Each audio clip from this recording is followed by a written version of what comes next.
ఏం చేస్తావు?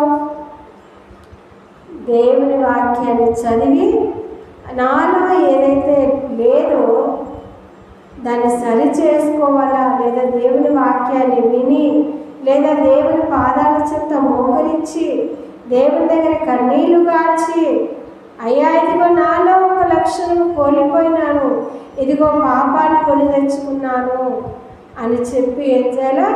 వాక్యం ద్వారా సరి చేసుకోవాలి. అలాగే ప్రార్థన చేసి దేవుని ఎదుట పాప క్షమాపణ పొందుకోవాలి. ఇక్కడ ఈ స్త్రీ ఏం చేసిందంటే, మరి ఈ నాణెము పోయినందుకు ఆమె దీపాన్ని వెలిగించుకుంది కదా. ఆ దీపము ఎవరంటే ప్రభువైన యేసుక్రీస్తు. ఆయన ఈ లోకానికి వెలుగై ఉన్నాడు.